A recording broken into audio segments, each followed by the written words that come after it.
मुश्किलात तो आती हैं, लोग गलत नज़रों से भी देखते हैं, कोशिश करते हैं कि जी हम इनको किसी गलत ट्रैक पे ले जाएं। लेकिन वही बच्ची जो जिसने उसको बाप की सूरत में देखा था, वो तकरीबन 12 साल की हुई, तो उसने कोशिश की उसके साथ गलत कार्य की। ताज़ा तरीन अपलोड्स की नोटिफिकेशन हासिल करने के लिए हमारे चैनल को सब्सक्राइब करें और साथ में दिए गए घंटी के निशान को दबाना ना भूलें। अस्सलाम वालेकुम नाज़रीन, मैं हूं आपका मेज़बान अहमद फराज और आप देख रहे हैं पीसफुल पाकिस्तान। नाज़रीन, आज मैं एक बड़ी ही मजबूर माँ के साथ मौजूद हूं।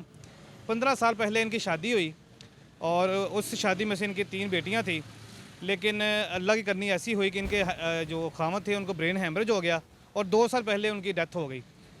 फिर इन्होंने मुख्तलिफ़ घरों में काम किया, बच्चों को पालने के लिए बड़ी मुश्किलें इनको उठाई। इन्होंने बच्चों को पालने के लिए फिर उन्होंने दूसरी शादी की, लेकिन हुआ ये कि जो दूसरे खामद थे इनके, उसमें से 2 बेटे हुए, लेकिन उस खबीस इंसान की जो नज़र थी बड़ी गंदी नज़र थी। और इनकी जो बड़ी बेटी है उनकी उम्र तकरीबन 12 साल बनती है और 12 साल की बच्ची के साथ उन्होंने, दूसरा शोहर था इनकी बेटी के ऊपर गंदी नज़र रखता था। तो एक दिन उन्होंने उनको पकड़ लिया और उनसे भी इसी वजह से लड़के झगड़ के जो है ना उनसे खुला ले लिया। असल में ये मामला था क्या, कैसे हुआ, ये हम इन्हीं की ज़ुबानी सुनेंगे। अस्सलाम वालेकुम जी। वालेकुम अस्सलाम। अस्सलाम वालेकुम। वालेकुम अस्सलाम। अभी मुझे बताएं कि क्या मजबूरी बनी आपको कि आपको ये रेडी लगानी पड़ गई? ज़ाहिर है, जब आपके बच्चे घर में भूखे बैठे होंगे, उनके लिए खाने को लिए कुछ नहीं होगा, तो फिर माँ ने तो कोई ना कोई काम करना है। ठीक है, मैंने पहले लोगों के घरों में भी काम किया है, लेकिन वो सेल्फ़ रिस्पेक्ट नहीं मुझे मिली। फिर मैंने अपने भाई से बात की, मैंने कहा ये मार्केट है, यहाँ पे हम क्यों ना इस तरह काम करें कि घर का खाना चाय वगैरह बनाएं। हफ्ता 10 दिन हमारा खाना इसी तरह ही वापस जाता रहा, मतलब लोगों ने देखना, मजाक उड़ाना। फिर ऐसा ऐसा मार्केट ने हमें सपोर्ट करनी शुरू की। मार्केट में पता लग गया उनको कि घर की रोटी आ रही है, घर का सालन है। फिर ऐसा ऐसा सेल होना शुरू हो गया। अब शुक्र अल्लाह का 400-500 मैं कमा के ले जाती हूँ और इतना ही मेरा भाई ले जाता है कि मेरे बच्चे पेट भर के रोटी खा लें। मेरी शादी हुई थी तो मेरी बच्ची होने वाली थी छोटी। उसके बाद मेरी ज़िंदगी बहुत खुशहाल जा रही थी। मेरे हस्बैंड का स्पेयर पार्ट्स का काम था, फिर उनको ब्रेन हेमरेज हो गया, उनकी डेथ हो गई। मेरी तब बेटी होने वाली थी। उसके बाद बेटी थोड़ी सी बड़ी हो गई, 8-10 माह की हो गई। फिर ज़ाहिर है, जब शादीशुदा बच्ची अपने घर में चली जाती है उसकी फिर वो सिस्टम नहीं रह जाता। फिर किसी ने शादी करवा दी मेरी, उसमें से बच्चे हुए, लेकिन वही बच्ची जो जिसने उसको बाप की सूरत में देखा था, वो तकरीबन 12 साल की हुई, तो उसने कोशिश की उसके साथ गलत कार्य की, लेकिन वो कामयाब नहीं हो सका, जिसकी बिना पर मैंने उसको घर से निकाल दिया। इस बात को 2 साल हो गया। क्या हुआ क्या था उस दिन? मैं सो रही थी और बच्ची भी सोई हुई थी, सभी सोए हुए थे। बाद में शोर पड़ा, बच्ची ने बोला कि मतलब पापा ने इस तरह कोशिश की है मुझे हाथ लगाने की, तो उसने शोर डाल दिया, वो रोना शुरू हो गई। उससे पूछा, लेकिन उसने बात नहीं मानी, उसने कहा नहीं मैं ये झूठ बोल रही है। फिर वो घर से भाग गया। उसके बाद फिर हमने उसको घर में नहीं आने दिया। फिर आपने उससे भी तलाक ले ली? मैंने हुला का केस किया हुआ। जी। तो आप बच्चों को पालने के लिए आप यहाँ पे ये रेडी वगैरह लगा के बैठी हैं?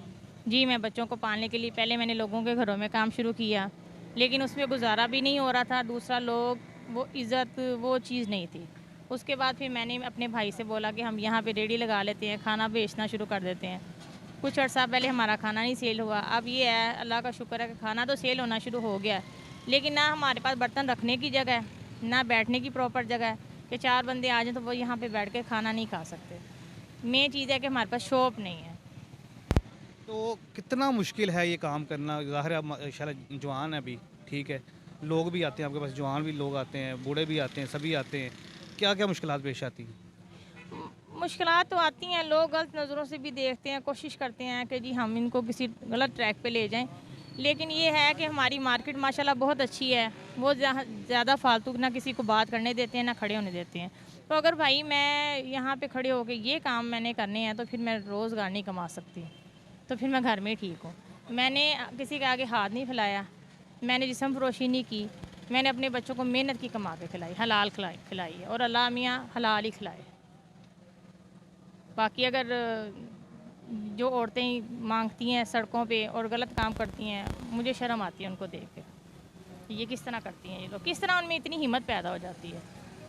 लोग यहाँ पे तंग भी करते होंगे आपको आके कि यार यहाँ पे रेडी क्यों लगाई है आपने, यहाँ से हट जाए, कोई दुकानें हैं, मार्केट है? नहीं, ये जो मार्केट है ये साइड की, ये मेजर खालिद साहब की है। तो उन्होंने कभी, बहुत नाइस बंदे हैं, उन्होंने कभी नहीं हमें कहा कि आप यहाँ से रेडी उठा लो।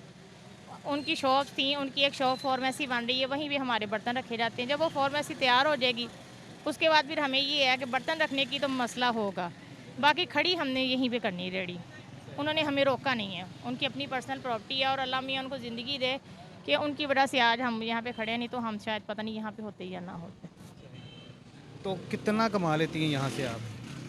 यहाँ से तकरीबन 400-500 के लगभग जो है मैं यहाँ से कमा के लेके जाती हूँ। उसके बाद जो है मेरे भाई भी इतने ही होते हैं, किसी टाइम होता है कि कुछ भी नहीं हासिल होता, क्योंकि ज़ाहिर है दूध लेना है, चीनी पत्ती लेनी है, आटा लेना है, दालें सब्जियाँ लेनी है, और आपको पता है सब्ज़ी इस कदर महंगी है जिसकी कोई हद नहीं, वो फिर जो है नहीं होता। फिर किसी टाइम सोच लेते हैं कि चलें आज हमने कमाया ही कुछ नहीं है, तो बस अल्लाह बेहतर करेगा इंशाल्लाह। घर भी किराए का है, बच्चे भी हैं, ठीक है, तो किस तरह से मैनेज करती हैं सारा कुछ? बस मैं फिर भाई क्या करूँ कि जाहिर है यहाँ से जब मैं सब्ज़ी बना के घर से लाती हूँ तो उसमें तो कुछ हिस्सा अपने बच्चों को दे आती हूँ कि बच्चों खा लो। रात को अगर मेरे पास बच गया तो मैंने उनको दे दिया। जाहिर है मैंने किराया भी देना है, बिल भी देना है। माला मकान हफ्ता रुक जाएगा, 10 दिन रुक जाएगा, उसके बाद कहेगा जी उठो और निकल जाओ यहाँ से। माला मकान को पता है कि मेरा कमाने वाला कोई नहीं, मैं खुद कफ़ील हूँ। फिर ये है कि हफ्ता 10 दिन वो रुक जाते हैं। 7,000 मेरा किराया, मैं किराया टाइम से नहीं दे पाती, 2 महीने हो जाते हैं मैं नहीं दे पाती, तो मैं वकील को पैसे कहाँ से दूँगी? ये तो कहते हैं मेरे पास इतनी गुंजाइश हो तो मेरे बच्चों के तन पे कपड़े ना हो, उनकी एजुकेशन ना हो। अच्छा, बहुत सारे मुखय्यर हज़रात हमारी इस वीडियो को देख रहे हैं, उनसे कोई रिक्वेस्ट करना चाहेंगी आप? मैं बस उनसे यही रिक्वेस्ट करना चाहती हूँ कि जो साहिब हैसियत हैं, जिनको अल्लाह ने दिया हुआ है, वो हमारे मेरे साथ इतना कोऑपरेट कर दें कि मेरे पास एक दुकान हो जाए, अच्छे बर्तन हो जाएं और बैठने की कोई चीज़ हो जाए। बस मैं इससे ज़्यादा कुछ नहीं चाहती, ताकि मेरा एक रोज़गार चल पड़े, मैं अपने बच्चों को रोटी दे सकूँ, उनको इस काबिल बना सकूँ कि वो दुनिया में चल सके, मेरे बगैर भी चल सके।